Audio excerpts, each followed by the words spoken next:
Ang haba!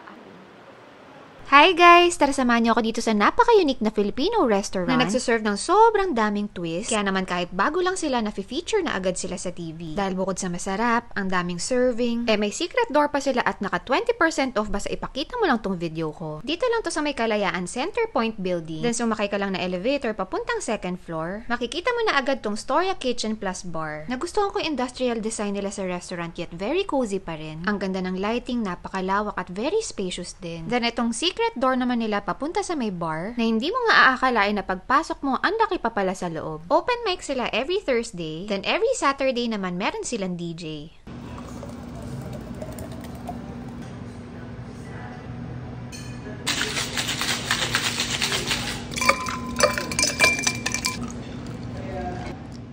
Ito yung menu nila, pakipost na lang para sa mga interesado. At ito pa guys, yung best part sa kanila, unlimited pandesal sila. Marami or konti man daw yung orderin mo, maa-avail mo pa rin yung unlimited pandesal nila. At hindi lang yon, may kasama pang muscovado butter. Super excited na nga rin ako matry to, kaya naman ano pang inaantay natin guys? Huwag na natin patagalin, i-try na natin! Guys, may bago tayong titikman ngayon at nakahanap tayo ng Filipino food pero with a twist. Ang dami nilang mga unique na mga pagkain at dito ko lang nakita sa kanila. So, ito yung salted egg seafood nila na may kasamang calamari, mussels, at shrimp.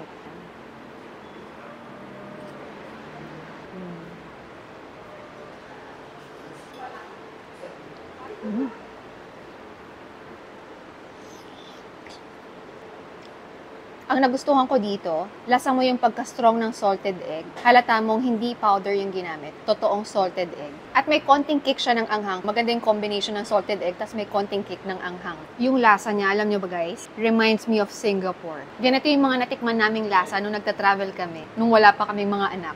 So, ito naman yung braised beef pares nila. Ang maganda sa kanila dito guys, ang lalaki ng serving nila. Good for sharing na.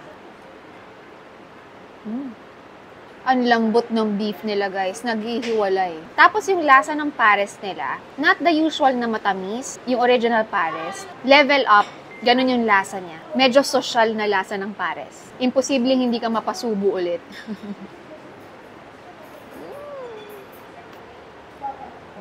So, ito na yung pinaka-aantay ko, guys. Itong mga not your ordinary na mga dishes. Imagine niyo to, guys. Ito yung sisig sa wrap nila. Hindi sa wrap, na masarap, Sa wrap, ibig sabihin naka-wrap na sisig. O, diba? Doon pa lang. Pangalang pa lang, napaka-unique na. So, naka-wrap yung sisig, tapos may chicharon on top pa.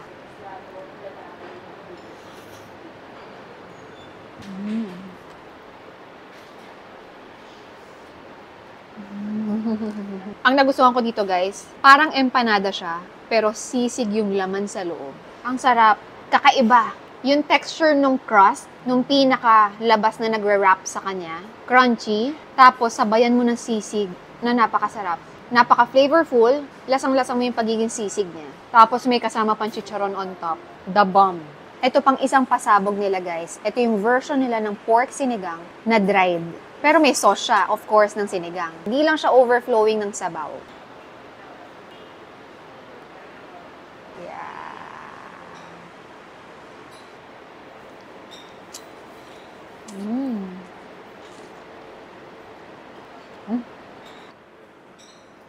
Ang sarap ng asim niya.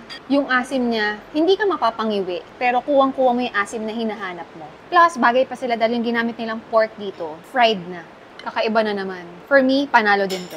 Then, ito naman yung not your ordinary Bicol Express pasta nila. Amoy pa lang. Alam mo ng Bicol Express talaga.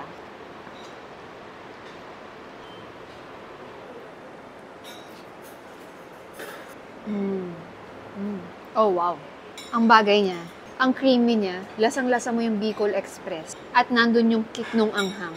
Hindi mo masasabing Bicol Express to nang hindi siya maanghang. So, ito naman yung not your ordinary Pinoy shawarma. Alam niyo ba guys, mahilig ako sa shawarma. Nung college days ko, ito yung go-to meal ko, shawarma. Pero ito sa kanila, pina-level up, may twist.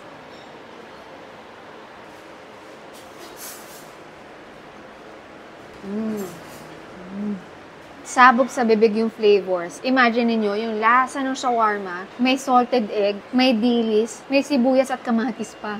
Grabe yung flavors niya, napakasarap. Sobrang nagustuhan ko to. 100% nag-level up yung favorite shawarma ko nung college days ako. Sobrang talino. Hindi ko alam paano nila naisip na samahan ng dilis yung shawarma. Napaka-unique. Ang ganda kasi ng combination ng texture ng dilis eh. Bagay na bagay. Kakaiba. So, ito naman yung not your ordinary baked adobo belly nila. Tingnan nyo naman kung gaano kalaki yung belly nila. Good for sharing na. Ang laki nito, hindi lang pang isang tao to.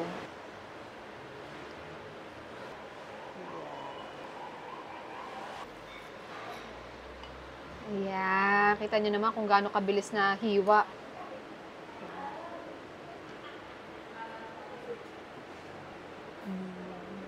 Very comforting tong baked adobo nila, guys. Kasi naalala ko nung bata ako, madalas adobo yung ulam namin. Pero itong kanila, ang maganda, less guilt kasi baked. So, less oil, mas tender, at hindi na siya overflowing sa sabaw. Kasi 'di ba doon nagsiswimming yung oil ng adobo.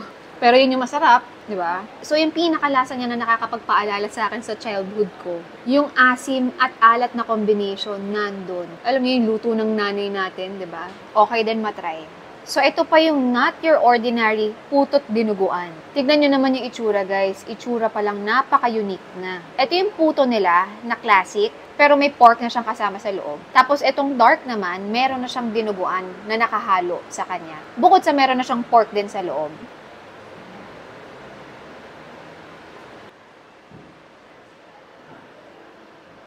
Napaka-classic ng lasa niya. At yung puto, napakalambot, ang fluffy. Bagay na bagay sa sauce ng dinuguan.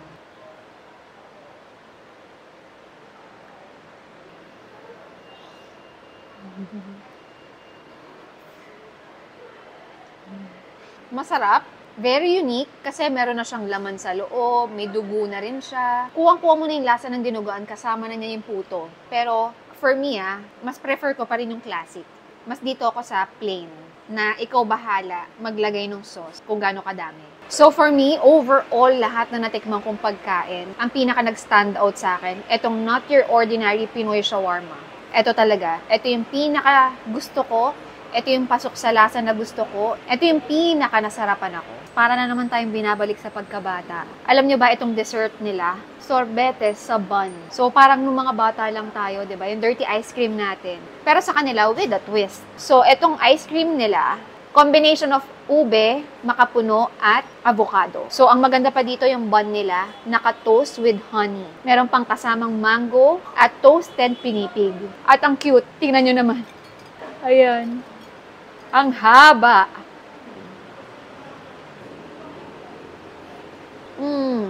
Oh, wow. Tinapay pa lang nila, panalo na. Ito pa lang, malasa na. May kasama ba namang honey?